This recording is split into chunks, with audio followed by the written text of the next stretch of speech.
Hi hello my dear friends, back to fact சேனல்ல திரும்ப வந்து நான் இப்போ உங்கள்கிட்ட பேச வந்திருக்கேன். இன்னைக்கு ரொம்ப முக்கியமான விஷயத்தை பற்றி பேச வந்திருக்கேன்.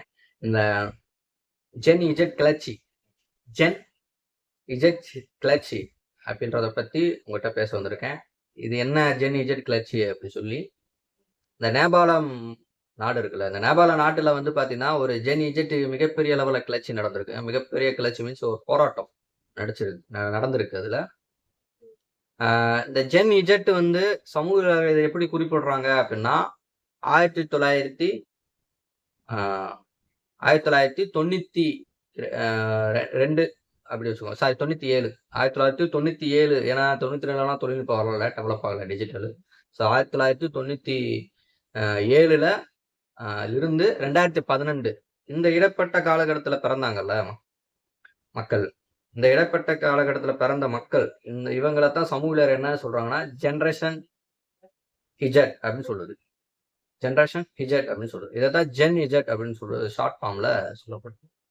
இந்த ஜென் இஜெட் கிளர்ச்சி அப்படின்னு இதுக்கு பேரே அப்படிதான் வச்சுட்டாங்க. ஜென் இஜெட் கிளர்ச்சின்னு தான் இதுக்கு பெயரே குறிப்பிட்டிருக்கு. இதுக்கு ஏன் ஜென் இஜெட் கிளர்ச்சின்னு பேர் வந்துச்சு அப்படின்றத சமூகர்கள் இப்படிதான் அதுக்கான விளக்கத்தை கொடுக்குறாங்க. இவங்க வந்து இப்ப நேபாளத்துல என்ன பண்ணாங்க அப்படின்னா, அங்க ஏற்கனவே கடந்த ஒரு 10 வருடங்களா அங்க நடக்கக்கூடிய ஆட்சியில இருக்கக்கூடிய அந்த ஊழல், வேலையின்மை பிரச்சனை, கல்வியின்மை பிரச்சனை, அங்க இருக்கக்கூடிய உணவு பிரச்சனை, அங்க இருக்கக்கூடிய மனிதனுக்கு தேவையான அடிப்படை வசதிக்கான பிரச்சனை, எல்லாத்துக்குமே மிகப்பெரிய ஊழல், கொலை, கொள்ளை, கற்பழிப்பு எல்லாத்துக்குமே பஞ்சமே இல்லைங்க. இந்த நாடுகள்ல அவ்வளோ பிரச்சனைகள் இருந்துச்சு. அதை தாங்க முடியாம இந்த டிஜிட்டல் தொழில்நுட்பத்துல காலகட்டத்துல வாழ்ந்த இந்த இளைஞர்களா இருக்கட்டும், மாணவர்கள், இளைஞர்கள் எல்லாரும் சேர்ந்து இந்த கிளர்ச்சியை ஏற்படுத்திருக்காங்க. அதனாலதான் இதை வந்து ஜெனரேஷன் இஜெட் கிளர்ச்சின்னு சொல்றாங்க. ஜென் இஜெட் கிளர்ச்சி. இவங்க தான் கிட்டத்தட்ட இவங்க போராடினதுல ஒரு 70 பேர் சுட்டு கொல்லப்பட்டதா.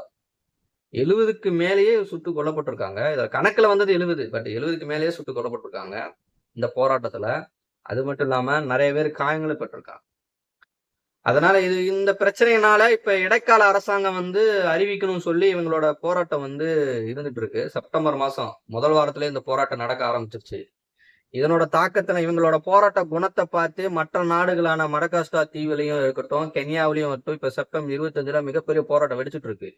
அதுக்கு முக்கியமான உலக போராட்ட குணாம்சத்துல இது ஒரு முக்கியமான ஒரு கிளர்ச்சின்னு நம்ம சொல்லணும். கண்டிப்பா மக்களே. ஏன்னா போராட்டம் தான் வாழ்க்கை, வாழ்க்கை தான் போராட்டம் அப்படின்ற அடிப்படையில இந்த விஷயத்த நான் உங்ககிட்ட பதிவு பண்றேன்.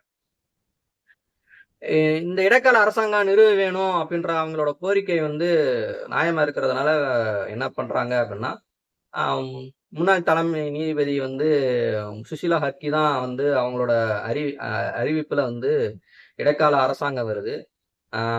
அதுல வந்து அவங்களோட முக்கியமான கோரிக்கை என்னவா இருக்கு அப்படின்னு நம்ம பார்த்தோம் அப்படின்னா, இந்த 70 பேர் வந்து இந்த இறந்தாங்கல்ல இந்த கிளர்ச்சியில, அவங்கள வந்து தியாகிகளாக்க வேண்டும். உங்களோட முதல் கோரிக்கை அதுதான். ஏன்னா அந்த உத்வேகமா இருந்து அதற்காக தன்னை உயிரியை பணைய வைத்து செஞ்சிருக்காங்கன்னா அவங்கள தியாகிகளாக்குறது உண்மையிலேயே அந்த அரசாங்கத்தினோட கடமை அல்லவா. அங்க இருக்கக்கூடிய அரசாங்க முறை ஒரு ஜனநாயகபூர்வமான உரிமைகளை கொடுக்கணும்னு சொல்றாங்க. உயிரிழந்தவர்களை வந்து தியாகிகளாக்கணும் அப்படின்னு சொல்லப்படுது. இதுக்கு முன்னாடி வேலையின்மை பிரச்சனை, கல்வியின்மை பிரச்சனை, இந்த மாதிரி ஊழல் செஞ்சவங்களோட ஊழல் பிரச்சனைகள் நடந்ததெல்லாம் இது எல்லாமே தகர்த்தடையப்படணும். அந்த மாதிரி ஒரு அரசியலமைப்பு கட்டமைக்கப்படணும். ஒரு ஜனநாயகபூர்வமான அரசியலமைப்பு கட்டமைக்கப்படணும் அப்படின்றத கோரிக்கை வச்சிருக்காங்க. இன்னொரு கோரிக்கை என்ன வச்சிருக்காங்க அப்படின்னா, இந்த ஊழல் சம்பந்தப்பட்ட அத்தனை அரசாங்க அதிகாரிகளாகட்டும், அரசியல்வாதிகளாக இருக்கட்டும், எல்லாத்தையுமே வந்து அவங்களோட சொத்து விவரங்களை பரிசோதித்து அதை வந்து அவங்களை வந்து எப்பயுமே வந்து ஒரு வாட்ச் பண்ணக்கூடிய ஒரு ஒரு தனி அமைப்பு இருக்கணும். ஒரு தனி அமைப்பு இருக்கணும் அப்படின்றத வந்து வலியுறுத்திருக்காங்க. இந்த ஊழல், லஞ்சம், பிரச்சனைகளை இன்னமும் இருக்கக்கூடிய ஆட்களை தேடி கண்டுபிடிச்சு பதவி நீக்கம் செய்ய வேணும். இடைக்கால அரசாங்கத்துல எந்த ஒரு புதுசா வரக்கூடிய அதிகாரிகளும் ஏதாவது தவறு செய்தால் அவர்களையும் மக்கள் நேரடியாகவே பதவியை வந்து தூக்கிறதுக்கான வாய்ப்பு கொடுக்கணும். அது ஒரு சட்டத்தா கொண்டு வாங்க. இந்த மாதிரி பல கோரிக்கைகளை முன் வச்சிருக்காங்க. இதெல்லாம் முன்வைக்காம இப்படி ஒரு அரசியலமைப்பு கட்டமைக்காம எங்களோட போராட்டம் முடிவு பெறாது அப்படின்ற அடிப்படையில இதுல இன்னும் வேடிக்கையான விஷயம், இவங்க போராட்டம் பண்ணக்கூடிய டயத்துல அங்க இருந்த ஆளுங்கட்சி என்ன பண்றாங்க அப்படின்னா, மக்கள் மத்தியில குழப்பத்தை ஏற்படுறதுக்கும் சில வதந்திகளை கிளப்புறது, மக்கள் போராட்டம் களையறதுக்காக அந்த வதந்திகளை கிளப்புறது, அவங்கள திசை திருப்புறாங்களாம். இது ஒரு அந்நிய சதி. இவங்க போராட்டம் பண்றத இது அந்நிய செய்தி ஊடக மத்தியில அப்படியே பரப்புரையாக்குறது. இது அவங்க அந்நிய சதி, சந்திரபாதைகளால் ஏற்பட்டக்கூடிய இது போராட்டம் அப்படின்ற பல விஷயங்களால அவங்க திசை திருப்புறதுக்கு பல முயற்சிகளும் செஞ்சாங்க அங்க இருக்கிற அரசியலமைப்பு. ஆனா அதெல்லாம் சுக்குநூறாக சாவிமணி அடித்து விட்டது தான் நம்ம சொல்ல வேணும். இவங்களோட போராட்டம் அந்த அளவுக்கு வெற்றிகரமா இருக்கு. உலக நாடுகள்ல இது ஒரு முக்கியமான ஒரு போராட்டம் நம்ம சொல்ல போறோம். ஜென் இஜெட் என்ற கிளர்ச்சி. இதுல இன்னொரு விஷயம் என்ன அப்படின்னா, நம்ம அடுத்த இடைக்கால அரசாங்கம் வந்தோம்னா இதே வேலைவாய்ப்பு பிரச்சனை, கல்வியின்மை பிரச்சனை, பொருளாதார பிரச்சனை இல்லாம போயிடும். அது இல்லாம இருக்கிறத அரசியலமைப்பு கட்ட சொல்லியிருக்காங்க. அவங்களோட கோரிக்கையில கொடுக்கப்பட்டிருக்கு. கோரிக்கையில கொடுக்கப்பட்டிருந்தாலும் இது இல்லாம அடுத்த இடைக்கால அரசாங்கத்தினாலே இது சரி பண்ணப்படும் அப்படின்றது சொல்ல முடியாதுங்க. ஏன் அப்படின்னா, என்னதான் பழைய அரசாங்கம் அரசாங்க அமைப்பிலிருந்து தூக்கி எறியப்பட்டாலும் அதனோட ஆணிவேறு எப்பயுமே அந்த நாட்டுல இருந்துகிட்டே இருக்கும். அதனோட ஆணிவேர், அதனோட மைய கரு இருக்குல்ல, அது எப்பயுமே அந்த நாட்டுல இருந்துகிட்டே இருக்கும். அது மேலும் வளர செய்யும். இந்த கரு என்ன செய்யும்?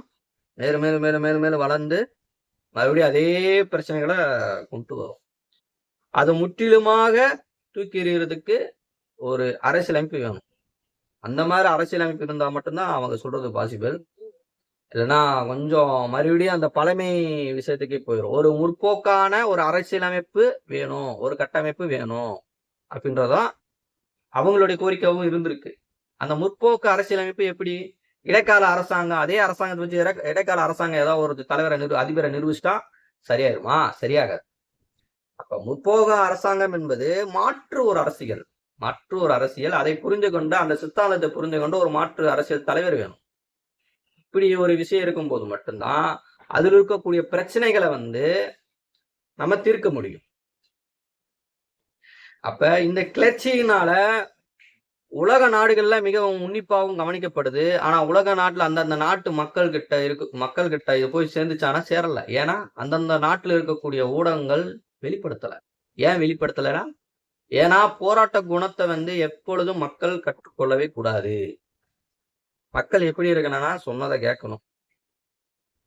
இல்லைன்னா இந்த மாதிரி ஒரு மேம்படுத்தப்பட்ட ஒரு சின்ன சின்ன போராட்டங்களை மட்டும்தான் அவங்க செய்யணுமே தவிர்த்து, ஒரு போர் குணம் உள்ள ஒரு போராட்டத்தை அவங்க எடுத்துவே கூடாது.